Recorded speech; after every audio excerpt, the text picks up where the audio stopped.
Good day, my friends. A most incredible miracle of Saint Faustina and the Divine Mercy. A young priest is walking through the hospital hallway. He's visiting parishioners, and he sees a nun, and the nun says, "Could you go into this room? There's a man in there. He doesn't want to speak to priests. He's ejected many, but he needs to because he is dying." The young priest goes in, and the old man erupts and throws him out. The nun is still there in the hallway. She says, "Please, please, he's dying. Try again." So the young priest goes in, and he says to the man, "Look, I'm not going to ask to hear your confession. I'm not going to offer you Holy Communion, but could I just sit and pray for you?" The old man says, "Oh, do whatever you want." So the young priest sits down and starts to pray the Divine Mercy Chaplet. "For the sake of his sorrowful passion, have mercy on us and on the whole world." The man shouts, "Stop! What is the matter?" said the priest. "There is no mercy for me," says the man. "I will tell you why there's no mercy for me," said the man. 25 years ago, I was working for the railroad.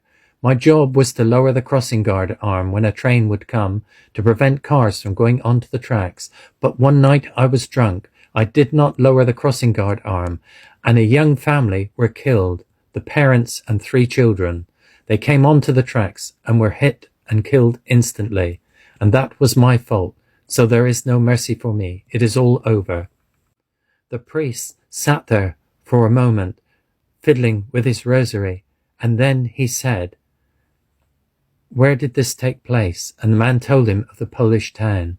The priest looks up and says, 25 years ago, my mum and dad were taking my little siblings on a trip.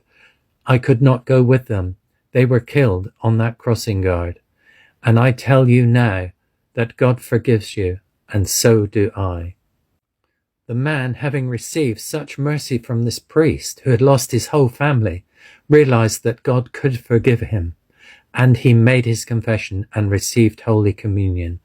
And then 2 days later he died.